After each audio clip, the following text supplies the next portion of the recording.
नमस्कार विद्यार्थी मित्रो, कुरुक्षेत्र या आपल्या यूट्यूब चॅनलवर मी राहुल दांडगे तुम्हा सर्वांचे पुन्हा एकदा सहर्ष स्वागत करतो। विद्यार्थी मित्रो, ज्ञानज्योती सावित्रीबाई फुले आधार योजना तुमच्यापैकी बऱ्याच विद्यार्थ्यांना असं वाटत असेल, खास करून जे सेकंड इयर, थर्ड इयर आणि फोर्थ इयरमध्ये आहे त्यांना असं वाटत असेल की ज्ञानज्योती सावित्रीबाई फुले आधार योजनेची जी फॉर्म भरण्याची शेवटची तारीख आहे ती निघून गेलेली आहे।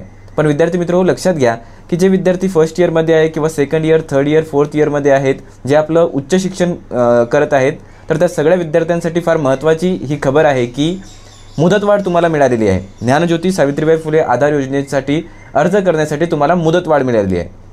आता तुमच्यापैकी बऱ्याच विद्यार्थ्यांना असा प्रश्न असेल की हे फॉर्म ऑनलाईन आहे की ऑफलाईन आहेत, तर ऑफलाईन आहेत। आणि हे फॉर्म तुम्हाला मिळणार कुठे? तर बघा, तुम्ही जर समाज कल्याण कार्यालयाच्या तिथं गेले तर तिथं सुद्धा तुम्हाला हा फॉर्म मिळू शकतो। तुमच्या कॉलेजमध्ये, महाविद्यालयामध्ये किंवा विश्वविद्यालयामध्ये सुद्धा तुम्हाला हा फॉर्म मिळू शकतो। त्याचबरोबर आपण आपल्या टेलिग्राम चॅनलवर हा फॉर्म सेंड केलेला आहे। हा जो अर्ज आहे ना, जो तुम्हाला ऑफलाईन भरून तिथं सबमिट करायचा आहे, त्यासोबत जे डॉक्युमेंट लावायचे आहेत, बघा यामध्ये काही डॉक्युमेंट असे सुद्धा आहेत की तिथं तुम्हाला भाडे चिठ्ठी लावायची आहे, त्याचबरोबर तुम्हाला प्रतिज्ञापत्र लावायचं आहे। तर बरेच विद्यार्थ्यांचं असं म्हणणं असते की त्यांनी काय नोटरी करायची काय किंवा कोर्टामध्ये जाऊन ते करायचं काय, तर ते करायची काही आवश्यकता नाही। मी हे जे डॉक्युमेंट आहेत ते आपल्या टेलिग्राम चॅनलवर सेंड केलेले आहे। अर्जसुद्धा टेलिग्राम चॅनलवर सेंड केलेला आहे आणि तो मेसेज मी पिन करून ठेवलेला आहे। त्यामुळे तुम्ही टेलिग्राम चॅनल जॉईन करा। आपल्या टेलिग्राम चॅनलची लिंक या व्हिडिओच्या डिस्क्रिप्शनमध्ये तुम्हाला देतो। त्या लिंकद्वारे तुम्ही आपलं टेलिग्राम चॅनल जॉईन करा आणि तो फॉर्म डाउनलोड करून प्रिंट करून भरा। जे डॉक्युमेंट जोडायचे ते डॉक्युमेंट जोडा आणि फॉर्म कुठे जमा करायचा आहे? तर समाज कल्याण कार्यालय, विश्रांतवाडी, पुणे येथे जाऊन तुम्हाला जे इतर मागासवर्गचं जे कार्यालय आहे तिथं जाऊन तुम्हाला हा फॉर्म सबमिट करायचा आहे। बघा, स्कॉलरशिप अशी आहे की OBC, VJNT, SBC या कॅटेगरीचे जे विद्यार्थी आहेत त्या विद्यार्थ्यांना वर्षासाठी म्हणजे 3 वर्ष जर शिक्षण घेत असेल तर 3 वर्ष, ज्यांचं शिक्षण 4 वर्षाचं आहे त्यांना 4 वर्ष, जे समजा पोस्ट ग्रॅज्युएशन करत आहेत 2 वर्षाचं त्यांच्यासाठी 2 वर्ष, तर त्यांना प्रत्येक वर्षाला 60,000 रुपये मिळतील। त्यांची राहण्याची सोय व्हावी, त्यांची खाण्याची सोय व्हावी, शिक्षणासाठी त्यांना सहाय्य मिळावे म्हणून त्यांना वर्षाला 60,000 रुपये मिळणार आहे। त्यामुळे हा अर्ज तुम्ही नक्की भरा। आता फॉर्म भरण्याची शेवटची तारीख काय आहे, मुदतवाढ तुम्हाला किती मिळाली आहे ते तुम्हाला सांगतो। बघा, आधी फर्स्ट इयरच्या विद्यार्थ्यांसाठी फॉर्म भरण्याची जी शेवटची तारीख होती ती होती 20 ऑगस्ट। परंतु आता जे फर्स्ट इयरचे विद्यार्थी आहेत त्यांच्यासाठी फॉर्म भरण्याची तारीख आहे 15 ऑक्टोबर। किती?